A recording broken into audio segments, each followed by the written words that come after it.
Yes, good afternoon, Prof. This is a group called Grassroots. It consists of Mrs. Johannes, Mrs. Annelie, and me who's speaking right now, Mr. Otto. We are all registered for postgraduate in higher education in the National University of Management. Today we are going to talk about newbies and how the educators help the newbies to cope up the online learning. The question is, what are the newbies? The newbies we are referring to tech newbies. Those are the students who registered for online courses and they're having a little or limited knowledge on how to use the computer or how to log on the e-learning platform. And there's it's a responsibility for an educator to shape them so that they can cope up with the learning. I want to give a chance to Mrs. Johannes just to shed more light on the topic. Mrs. Johannes. Okay, good afternoon, Ms. Nepembe. Good afternoon, Mr. Tuli. Okay, now we are talking about the newbie and what we can do for them to have a good experience during their learning. First of all, we have to know what is the newbie and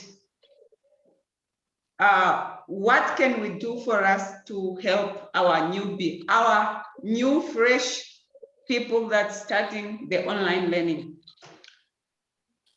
Okay, to start with, the newbie is a student with the least technology associated with online learning. The person have a knowledge of technology, but they don't have experience for their online learning, like distance learning, etc. So now, how do we help these people? Because they are beginners in online learning, we have to help them so that their experience will be good. So there are a few things that a person can do as a lecturer or as a tutor. You can do to help your newbies, your new students who are new at the online platforms. On the side of the student, we can able to encourage them because there is no tutor-lecture interactions. In a way, the person can get lost, they don't know what to do. Are we together? Yes. Okay. Then, now, what if we can help our students, encourage them how to manage their time? How to encourage them how they can be engaged, continuously engaged in the online platform, either with their tutors or with their peers, which is their fellow students. So now, then what can they do? What can we do to make them feel that way? So perhaps, colleagues, we can discuss now. What can we do about that? Example of me as a person, I can say I should be present in all the online platform.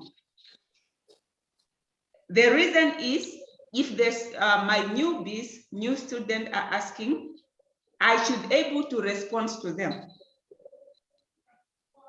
Then we should have the regular interactions.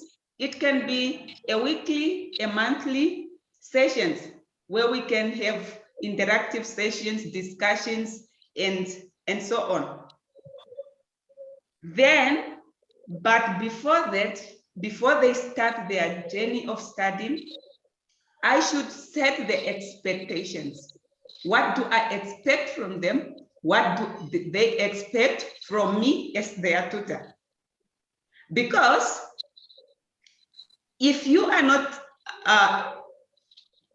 set the outline of what you expect from your students, then it's going to, the student won't put up enough effort in a way. So you have to discuss, because now most of the time they are adult learning, they have some other commitment, but they have to be present. But you have to set expectations. What do you want from them? Like, when do I want my assignment? Like, you set up the due date. When do you want it? Then, after they've done their assignment, you can able to give their feedback so that they can go through their feedback themselves, where they did wrong, etc. You can come in, colleagues. In addition to what I said, or maybe a correction. Yes, good afternoon, Ms. Johannes. Good afternoon, Mr. Tuli. Yes, setting expectations, it's very important, because your students will be able to know what they were supposed to do, what their responsibility is as a student. And as you were saying, for example, giving due dates. Giving a due date to a student is one way to get a student to do the task that you have allocated to them. Because knowing that the due date is perhaps tomorrow, and with a set time, the student will try to make more effort so that they'll be able to submit the assignment before your due set, or just at the right time.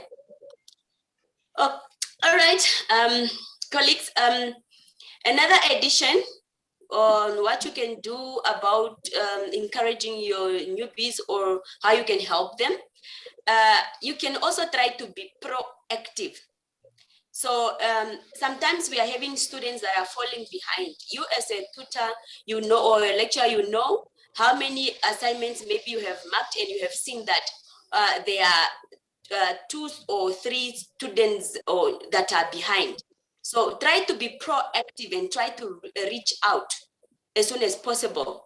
And the sooner you do it, the better. Because then research also says that most of the students who fail online courses, it's because nobody reached out to them. And honestly speaking, newbies are not people that are usually initiative. They would rather be reluctant and keep quiet and give up to say that, yeah, I'm already behind, so there's no need. So it's just very important to be proactive, to reach out to your students so that they feel that they are part of the course. And also, one thing that you can do to help your students or your newbies, it's by reducing the technology overload. So let me say, for instance, there is different ways on how we can conduct our online courses. We have LMS, we have Moodle, we have WhatsApp groups. But you as a lecturer, try to be in the same platform, try to be integrative. For example, if you are teaching at a university and they are using LMS, try also communicating or giving your course outline to them through that LMS. Do not try to use other things that are so complicated, because this brings stress to them. And then one more thing, you should also try to be flexible. It's understandable that Ms. Johannes is saying that we have to set due dates, due times, but try to be flexible depending on your students' effort, or if they come to you by email or calling you, asking you to extend their due date, try to be flexible. And then just to extend maybe the due date, although not with too much days. Just extend it with 2 days or a day, and also just increase the time. Okay. Yes. Okay, That is- Nepembe. Mhm. I think also maybe because these people are new to this platform, maybe Mhm. at the beginning of the course, what we can do to help them is we can do the prep video where we are Yes. describing how does the things work, what to do, what if they get the glitch, where they can go and get the help. Because this can help them how to use these platforms, how to load their assignments, how to do the quiz, etc. I think Yes. perhaps the prep video of the course, of the description of the course, how the online platform works, it will help in a way. Yes. And encouraging them as well to have access to internet, to have enough data so that they do not go out of a line when, or out offline when they are busy in a discussion or something. They have to have a proper phone or a laptop, and then make sure that their data is enough, and as well as to make sure that they check their notification, because most of the time on LMS or this Moodle, there is usually notification. So the lecturers will try to communicate, sending discussion platforms. So they have to make sure that they read those notifications so that they do not fall behind. Okay. Mr. Tool, is there anything that you can add on that? Yes, firstly, I want to concur with Mrs. Johannes by the point of saying that as an educator, I think you need to create a demo videos. That demo videos have to consist of the steps to be followed so that you can make it easy for the learners to use the LMS. And the other point also, the educator or the tutor have to advise the students at least if they are going to log in the platform, they must have someone on the standby. That someone maybe can be a housemate or maybe a neighbor, someone who's know how to use the technology so that can just give the direction to the student. And the other thing also, the tutor or the educator, he must make some numbers available. Those numbers maybe can be for the IT support, so that in case the student is struggling to use the platform, that a student can just quickly call the IT support, and the IT support can assist the student. On those notes, I just want to conclude that that education is a great equalizer, and that responsibilities lies on the shoulder of the educators at the higher learning. Thank you. All right. We thank Thank you, you. Mr. Tuli. Okay. Yes. The Yeah, Ms. Johannes,